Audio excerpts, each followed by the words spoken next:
Hi, my friends. Welcome. This is the Back to Me podcast, and this is Heather, and I am super excited that you're here. You are going to hear some tips and some tricks and some ideas to help you live your happiest and healthiest self. I call it Back to Me because when you are taking care of yourself, back to me, then you can take better care of others, and we can all make the world a better place. This is Wellness Your Way, and I am super happy that you're here.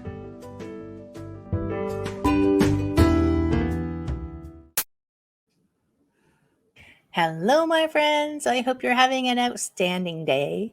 It's a gorgeous day here because I've decided it is.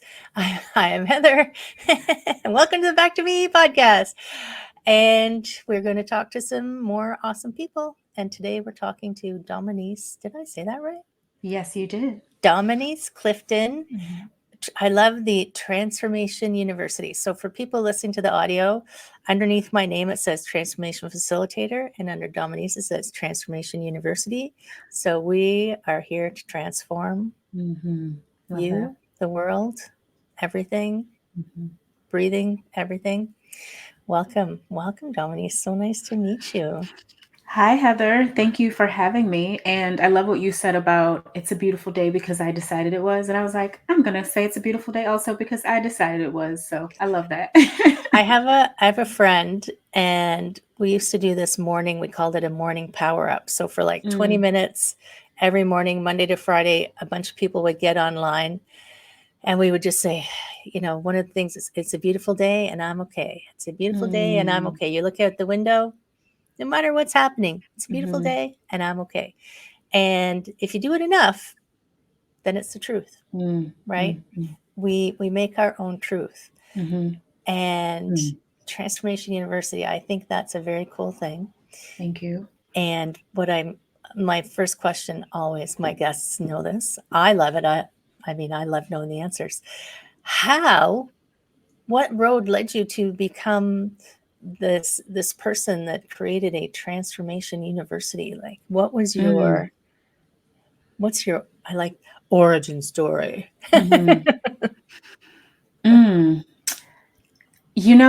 Whenever someone asks me that question, I always preface by saying that there wasn't some major life event that happened that stirred things for me. I think that we come to our, I just call it awakenings in two ways. I think that sometimes we do get that big life moment that happens that shakes us, a loss, a health diagnosis or something that wakes us up. For me, it was just kind of going through my life. So I was born into a very traumatic birth story. Like my story starts really at my conception. I won't go into all the details, but my origin really starts in my childhood, and that really shaped the woman that I became. So I grew up with a lot of insecurities and unworthiness just because of a lot of unresolved childhood trauma. And I had really conceived stories in my head that as an adult, I realized weren't fully true. But as a child, I made sense of the world around me in a way that, made sense to me. And so I grew up feeling very unworthy, trying to hide myself from the world. I started struggling with my weight at 8 years old. It was a very drastic weight gain where at 7 years old, I was what you would, consider a normal weight for a child. And then 8 years old, I was probably 50 or 60 pounds heavier. And that sudden weight gain and just holding all of that weight, it made me want to hide myself and dim my light. It was like I didn't want to be seen. And so that's really the way that I existed for over 2.5 decades. I did really well with academics and achievement. It was like the one part of my life that I feel like I had control over in the midst of not feeling very in control of other parts of my life. And so, I was an A student. My mom was an educator. And so it was always instilled in me that education was important. And so from the outside looking in, people thought I was okay. And, from society standards, probably thought I was doing really well, but I was always just numb, and I didn't realize how numb I was existing until I came out of that state. And so in 2017, I was, just at a space where I kept having this feeling of like there's more for my life than this. And I didn't know what the more was at that time, but I had this desire, like my soul had this desire and was telling me like, this isn't it. This isn't all that you came here to do. And I was, one of the books that I would say changed my life was The Miracle Morning. That was really the start of my personal development journey. I started with the morning routine, and that kind of just built into, you know, the transformation that you see today. But really, my grandmother came to me in December of 2017. And I always joke and say that she summons me. She's an ancestor. She was at that time also.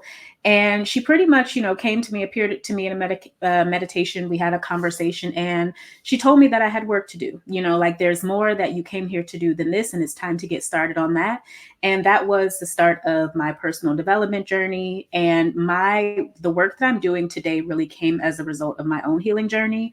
So my background is in fashion, and then after fashion, it was fundraising and development. There's nothing that was related to wellness that I really like went to school for, and I never saw myself being in the space that I'm in today. Where I am today is strictly out of obedience, following the nudges and whispers that my soul has been, you know, higher self has been guiding me through over the last 7 years. But I've gone through my own healing journey, my own transformation. And then as a result of that, I'm now in a space where I am ready to share those tools and strategies and resources with other people, particularly women that are also feeling called and led to be more and do more in the world. Wow. That was like, let's take your whole life and whoosh, go from here to there. But it is interesting. You made a comment about stories, and Mm-hmm. I think whoever you ask will have a story, Mm-hmm. whether it comes from their childhood or teenage years, like whether it starts as, you know, a conception story or wherever it starts. Everyone has these stories Mm-hmm. that they've accumulated in their lives that aren't true. I mean, all Mm-hmm. stories have a basis in some truth, but it's all Yeah. based on perspective. Yeah. Like, think about the people who thought that you were fine, but on the inside you weren't. And Mm-hmm.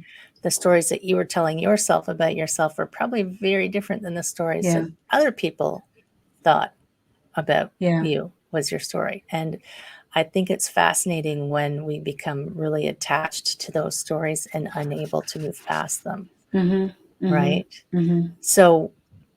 So when the morning miracle morning, Yeah. who's the author of that book? Hal Elrod. That was one of the first books I read. And that was, I would say, like the building block. My morning routine was the building block of the transformation. Well, and I mean, everyone will come to it in their own way, but I think Mm-hmm.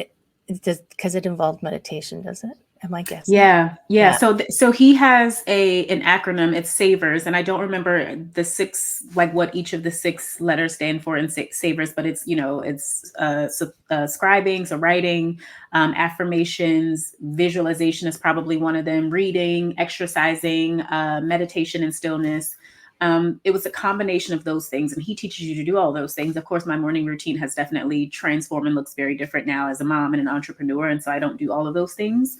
But the basis of it was meditation and stillness. And meditation and stillness has been such a huge part and continues to be such a huge part of, I would say, really just aligning me with who I feel that I'm intended to be. Right. As someone who existed in the world for so long without knowing that and without having that clarity of purpose and just, you know, direction. And if you asked me 5 years ago or 7 years ago, who are you? I struggled to answer that question because I didn't know, but meditation was super helpful for finding those answers. Well, and I was asking that because I think that where people struggle with their stories is they don't give themselves that quiet space, Mm, whether it's meditation or just time out of the hustle, yeah. to be able to discern, is Mm, that a story or yeah. is that a truth, right? Yeah. And I love that you actually did the miracle morning Mm. process, because it does change people. When I don't know what you do with your clients, but when I'm trying to get people to sit with themselves and have that space to explore it, I ask them to daydream Mm. because it's so Mhm. less scary than meditating. Mm. So Mhm. just stare at the window and daydream for 5 Mhm. minutes. Do you find that when people come to you, they're already ready to step into that, or is there some conversation about creating that quiet space? Yeah, so the basis of my business coaching program, which is what Transformation University is, it's a 90-day program that really helps women to create a business in 90 days and then, launch that business. And so oftentimes the women that I'm working with, they are working a 9 to 5 and wanting to, like, they have an interest and goal in transitioning into entrepreneurship. Mm-hmm. And I help them to create a plan for that. But the basis of my business coaching program, and unlike any other business coaching programs I've been through, is a mind, body, spirit focus. And I call this the 4% formula.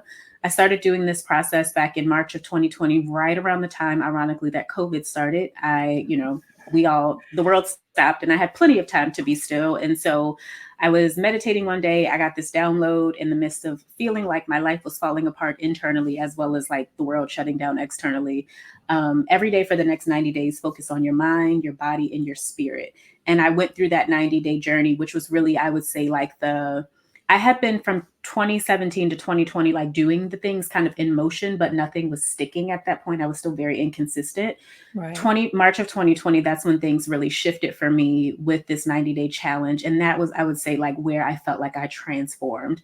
And I came out of that 90 days a completely different version of myself, very much clear on, who I am, what I needed to be do, what was the next best step for me. And so that focus on every day for 90 days, nourishing my mind, my body, and my spirit, being very intentional about stillness and cultivating a relationship with self.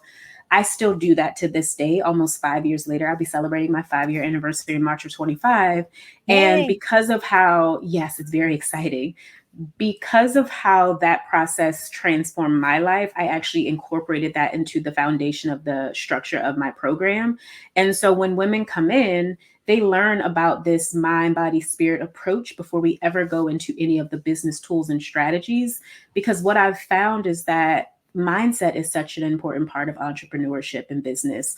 How we take care of our bodies is such an important part of, are we going to be able to sustain these visions that spirit has entrusted us with versus burning out, which was my past story. And then the spiritual piece is important because, that's the connection to higher self. That's where you get all the guidance and, the answers from your intuition that tell you the things that you need to be doing and help you become that aligned version of yourself.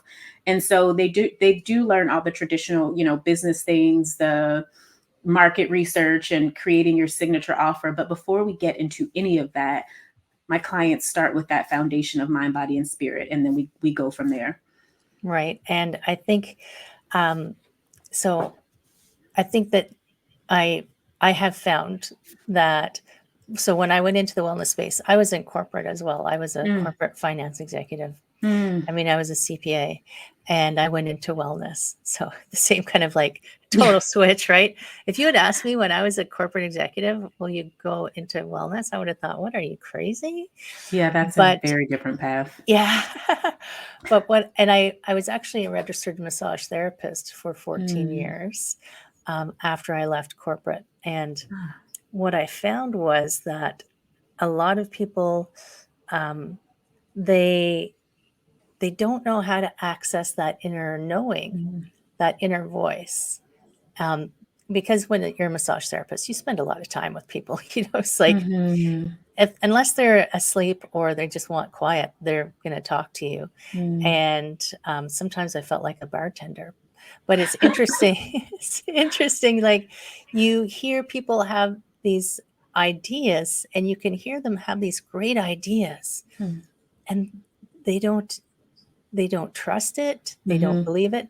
So quite often it is that mindset piece, right? That mhm, it's okay to have those dreams yeah. and it's okay to pursue those dreams.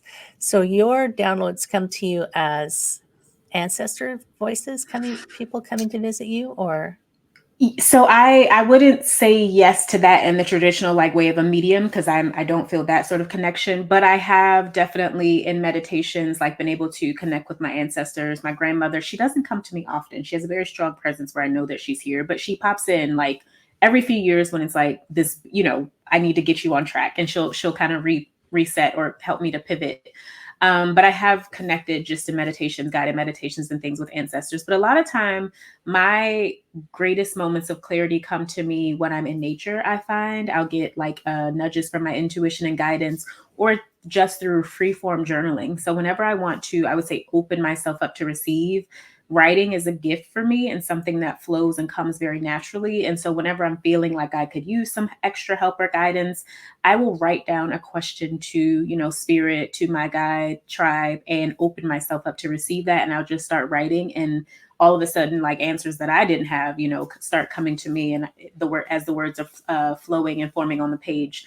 And so I would say for me, it's more of a connection to self. And then occasionally I might get, some sort of whisper or nudge from an ancestor, but that doesn't happen as often for me.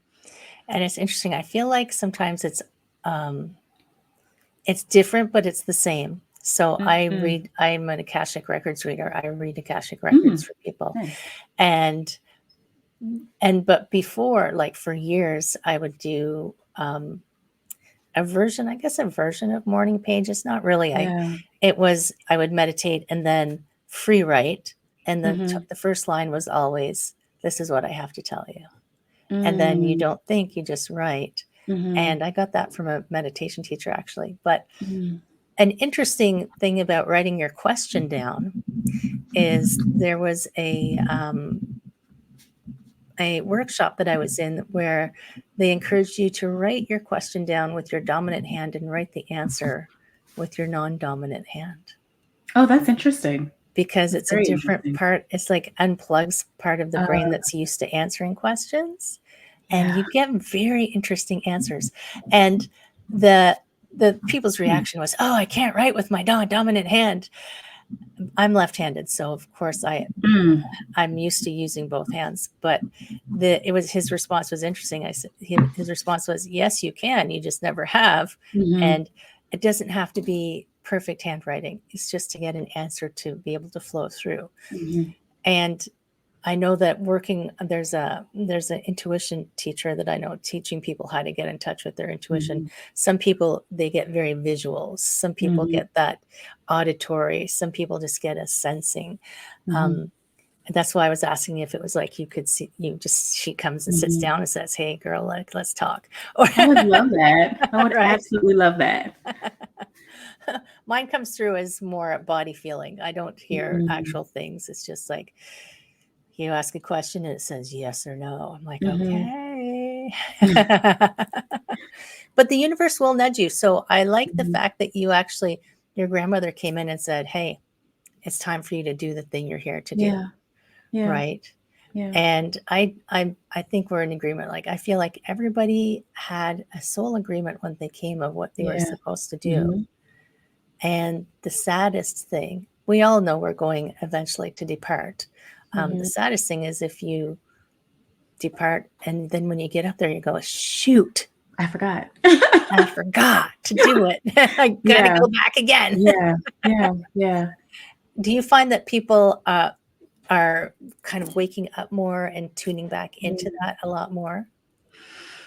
Ooh. Or Uh, I would say, that's such a tough question. So the first thing I want to say before I answer that question is, I think that I agree that we all have like a soul assignment. And I think that our human experience is about remembering that process. And so when I think about like purpose, I don't think about it as like, oh, I have to figure out my purpose. For me, I have to allow myself to remember my purpose. And that's really what my journey has been. It's going through a process of remembering the thing that my soul said yes to. And so when a lot of times when I like years ago would hear the word purpose, it would feel like this very like heavy task of figuring it out, right? But for me, it's just like allowing myself again to unearth, to uncover like what is already in me, and just like giving myself permission to walk in that. And so I wanted to preface that for anyone listening who, like, when you hear the word purpose, feels like it's a big thing, it's a big deal. It's a remembering process. Like, you already have all the answers, you already know everything. It's just, being still enough to allow yourself to connect with that. And then the question about, like, are people, remembering or, awakening? I think that there is this interesting like time that we in now, I feel like the sacred feminine is being restored, and I'm seeing that with, you know, work that we're doing, and not necessarily just for women, but there's this return, I feel like, to the sacred feminine, where more women especially are stepping back into roles that we used to hold, you know, thousands of years ago, as the guiders, and, you know, as the folks, as the folks that people would come to for guidance. And I feel like we are now in a space where people are feeling like okay with finding their way back to that space. I think, you know, when and I don't want to go too deep into this, but like when the patriarchy became a thing, and, you know, they started burning people for their powers and their connection, people were afraid of the more traditional roles that we now see people returning to. And so, like, as a sound bath healer, or, you know, a breathwork facilitator, or, you know, you mentioned Akashic records, like those were things that for so long we didn't have the courage to step into, because of the history of, you know, what it meant to be connected in that way. But I feel like now there's this kind of, I guess, remembering that we're all experiencing on a global level, where the feminine is starting to be resurrected in a really beautiful way. And I think that process is helping both men and women to get back to a place of like where we are intended to be, and helping us to reconnect with those parts of ourselves. So I don't know if as a society we're all there, but I think more of us have the courage to be those authentic versions of ourselves, and kind of tap back into more of those feminine energies and power, you know, that we've kind of gotten away from, just over the last thousands of years with all the things that have happened. That's so true. You just reminded me. I'm actually, do you know who Dolores Cannon is? I don't. She channeled a whole lot of books. Mm, Let me just say. So right now I'm listening to an audiobook, and it's about the Essenes, and it's very interesting because they followed kind of Hebrew law, mm-hmm, but in her conversations, the Essenes felt that it was not right to have men and women as one more than the other, mm-hmm, because it was, well, you know, creator created both of them because you mm-hmm. need both parts, right? Yeah. You need the balance. And it is true. I feel like even the, not just gender, but if you think Yeah. about the way business has been run, it's been that very Very hustle, masculine. very Mm-hmm, masculine, mm-hmm. where if you bring in that balance, then people thrive more. Yeah. Of like, if you can bring in, there is a time to hustle, and then there is a time to rest. There is a Yeah. time to work. There is a time to play. If you Yeah. can bring in all those parts, not saying women are just always resting, but Mm-hmm. as a contrast, then it's more sustainable. Think of the businesses that I've worked Mm-hmm. in. The Mm-hmm. business would be more sustainable. Your employees would be happier. So Yeah. that would be more sustainable. If we did it on an individual level, if we could balance that, which probably I'm thinking Transformation U is going, yes, but let's talk about taking care of ourselves too, mind, Yeah. Yeah. spirit. Then here's my crazy big idea. As everybody finds what their purpose was, Mm-hmm. and I like the remembering better than the finding, because Mm-hmm. I did that work for a while, like, "Oh my god, what's my purpose? Oh my god, I Mm-hmm. don't know my purpose, ah." And, you know, you feel like a failure Yeah. instead of going, "Oh, I remember, I'm supposed to help people. Right, Mm-hmm. okay, super." Um, as more and more people move to that, I think it will elevate the Yeah. energy of the planet, whether I agree. everybody's there or not. Yeah. As the energy shifts, they will just be lifted along with it. It's like when Yeah. you walk into a room of really unhappy people, you hit that energy and you're like, "Oh, why do I feel so bad all Mm-hmm. of a sudden?" Mm-hmm. You walk into an energy of happy people, you're like, "Yay!" So as Mm-hmm. we all shift that way, then we'll all raise, which is Yeah. so awesome. I love everything that you're sharing, and to even go back to the original question about like, are more of us, you know, awakening or just remembering. It's almost like there are those of us who are awakened that I feel like have a greater responsibility now to share this message and to pass this along, because actually, and it's for me, it's when you look at society, especially our Western culture, and just the rate at which we are moving, everything is sped up and it's fast, and there is this hustle grind, and we're all distracted by, you know, social media and all of those things. I actually feel like we have a greater responsibility now for the folks that have gone through that remembering process to like pull someone else by the hand and say, hey, there's a different way to do this. Because on the contrary, like I feel like what we're seeing is again like this unsustainable pace that we're all moving at as a society. Everything is moving so fast.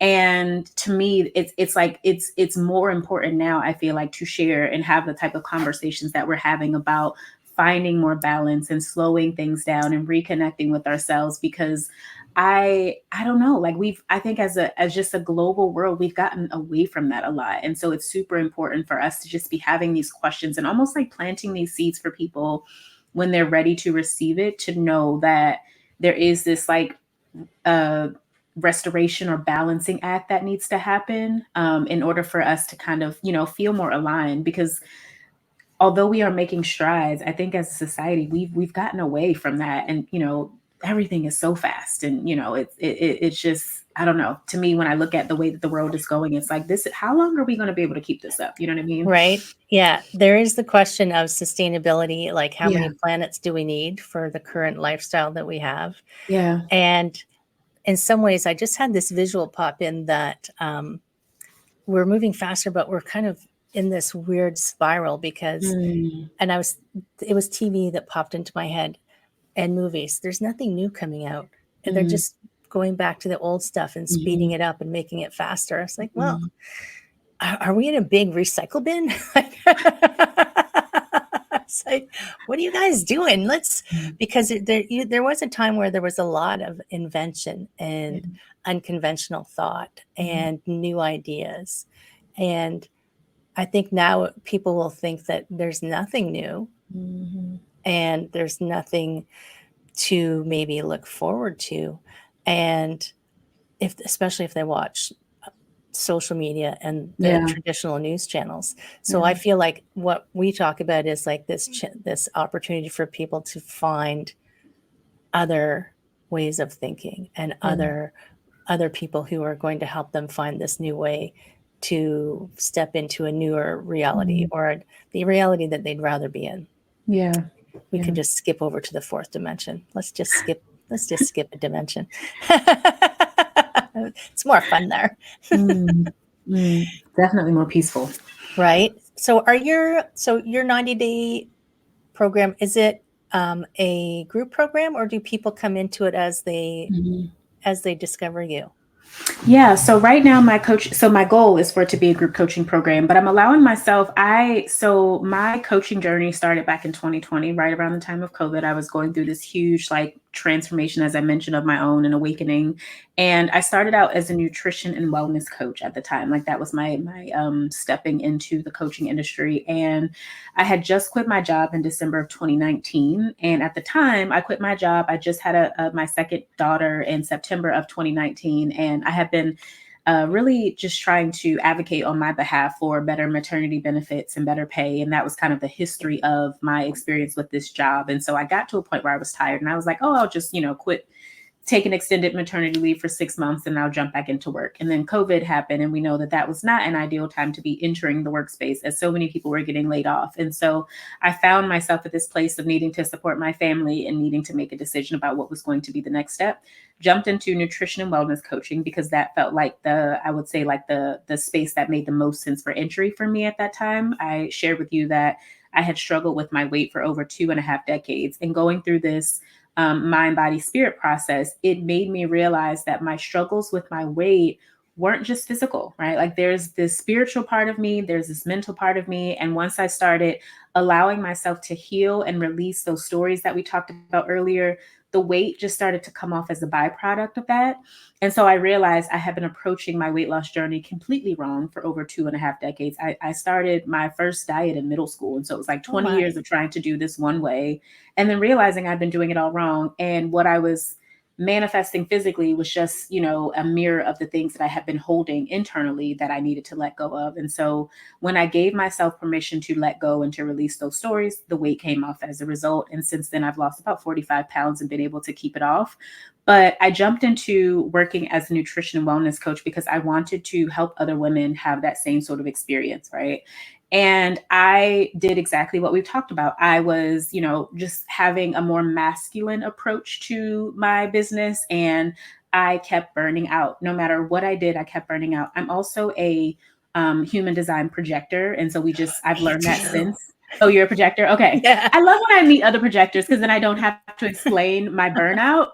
I kept burning out. I was hiring all these coaches, male business coaches, and they were giving me all of these strategies for building my business that just were not working for me. All that I was doing was feeling frustrated and spinning my wheels and like a hamster on a wheel. And again, just burning out. And so I quit coaching after about 2 years of doing it and just was like, y'all can have this. I'm done. I Right. started a different business. I started Move and Still, which is still a business that I have now. It's a B2B business. And so with that business, I get to support businesses, schools, and organizations with stress management, mindfulness practices, and well-being practices, really just to encourage a greater sense of well-being, whether it's in the workplace or working with folks directly in the community. When I started that business, I asked myself a question of how can I make wellness more accessible for all? Because I feel like the wellness industry it's kind of siloed and for certain people and not for certain people, and I was just like, everyone deserves access to wellness. Like, that's just a basic human need. And so I built that as a B2B model to be able to remove some of the barriers that come with getting help and support when it comes to wellness. And I was doing that, and I was completely happy in that role. And then at the top of this year, I started getting a download and nudges to step back into coaching. And I didn't really want to, based on my last experience. I was like, nope, I've tried that. It didn't work for me. Like, it wasn't great. I was just exhausted all the time. I don't want to do that. And I decided, after really sitting and meditating with where I was being led and how my soul was guiding me, to be obedient. That's really what that was, to be obedient to where I was being guided, and to realize that after soaking up so much information and learning over the last 7 years, it was now time for the student to become the teacher. Like, I just amassed so much information and knowledge, and I've started several businesses. And so I just restarted, like, just allowed myself to step back into the coaching space about 5 months ago now, I guess. And so I'm starting out one to one because I really want to make sure that I build out an amazing program that has great impact and is able to support other women as they want to go out and carve out their place in the world. Eventually, I know that as I grow, it will transform into its own group coaching program. But for right now, the clients that I'm serving, I get to work with them very intimately, one to one, and to build that out really well, and then just allow it to organically morph into a group coaching process. So the majority of it is one to one, but there are some group coaching and accountability elements that are infused in it. And there's a community, a daily accountability group and community, where we post and share updates and wins, and we go through this 4% process, which is the mind, body, spirit process. And we share that out as a group. So it's a little bit of both, I guess. Yeah. But I was going to say, so if you're interested, that was the perfect time, because you get her one-on-one, Mhm. right? Yeah. Because Yeah. it is true in the beginning, because I run beta programs. The beta Yep. programs are that opportunity to really get that really focused time Yes. and energy and Yes. and experience. So, Yeah. friends, That's we're exactly where I am right now. Beta, it's a discounted rate for the investment because it is beta, and I'm saying, I want your feedback. We're in this together. Tell me the things that need to be improved. And I love that we're having this conversation, because I think oftentimes, especially as new entrepreneurs, we sometimes can assume that we have to have everything all figured out when we start. And I have to constantly give myself permission to be okay with the figuring it out process, right? yeah, It's okay to still be making modifications and take feedback and tweak it and make it better, and everything, regardless of if you've been in 5 or 10 years, you're always reiterating and refiguring out. But I definitely think that's important for folks listening to know that that's a natural part of that beginning process, and to take some of that pressure off of ourselves about feeling that we have to have it perfect at the start, which sometimes holds people back from even getting started. right. I did a course with Ellen Yin, and one of her quotes was, "If you're not embarrassed by your first tries, waited too long to start. Oof, so good. It's so Right? funny that you mentioned that because I just was it yesterday? Yeah, yesterday evening I had a call with a guy from Australia, and so we were on the call at 7 p.m. And I told him, he asked me like my favorite quote, and I was like, right now there's a sticky note on my wall that says embarrassment is the cost of entry, and that one is by Ed Lattimore. And I just saw it randomly one day and was like, that's very true. I Right? feel I feel that all the time. You know what I mean? Like if a little bit of your dignity is not, sacrificed in the process, and I don't know if you've done it completely right, because that's just a natural part of starting anything new and putting yourself out there. It's very vulnerable, and It sometimes is. embarrassment comes with it. Well, and it's funny, another one along the same lines that I got from a coach that I know in Australia actually Nice. is mistakes are proof that you're trying, Oof, that's so good. Oh, I right? love that one. That's so Hmm. good. Yeah. So, where do our friends find you Yes, I'm writing and that your down. university? I can see you writing.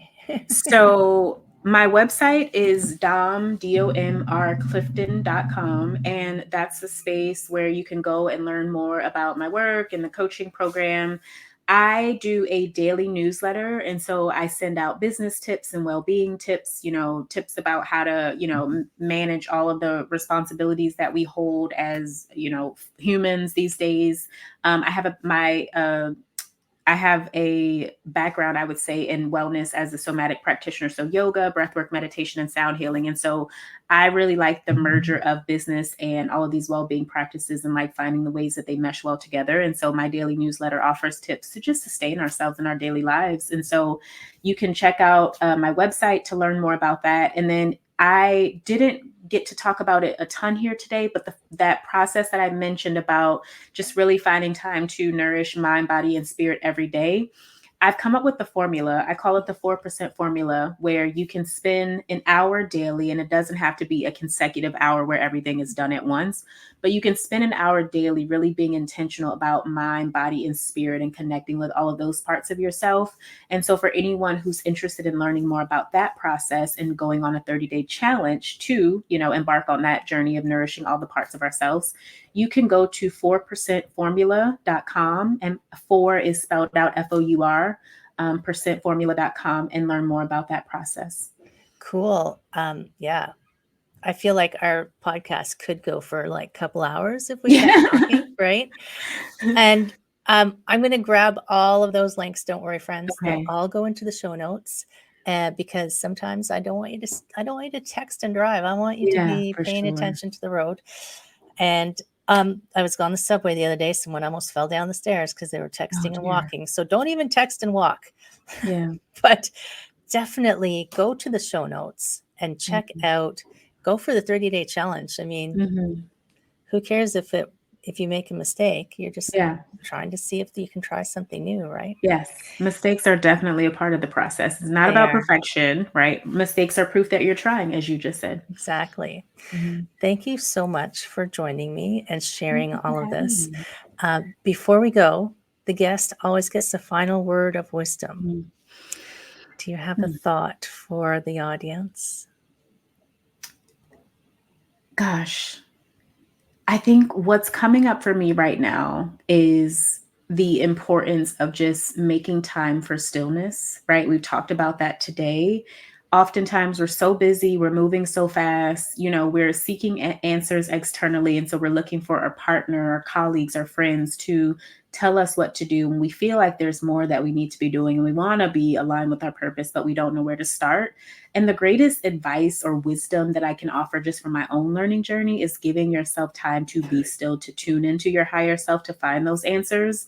And so, whether you have a daily practice of doing it or not, how can you find time for stillness to allow yourself to go through that remembering process, and then to see what you unearth as you do that? And so, I would just say pause and be still and see what comes up.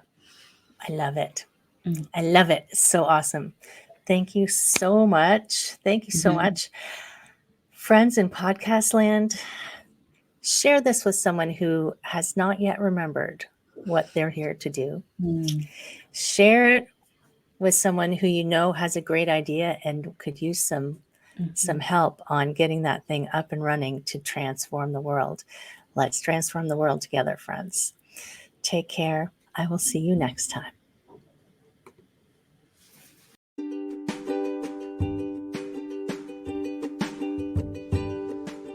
Hi, my friend. Thanks so much for listening to this entire podcast. If you found it useful and you're like me and you like helping others, please feel free to share this. Give it a like, give it a comment. If you found something useful in it, there's a chance that someone else will find something useful as well. Also, if you have any questions at all, I can absolutely help, and I would love to help. You can email me at heather@prosperityflowcoaching.com. If you want more of this awesome content, you can follow me on Instagram, Heather Stewart Coaching. You can follow me on Facebook, Prosperity Flow Coaching. And I have a personal request. I want to help as many people as I can with these podcasts. And if you could give me a review, hopefully a good one, if you could share, if you could send this out into the world, I would truly appreciate it. I hope you have an amazing day, and I hope that you find your way to wellness by getting back to me. Take care, my friend.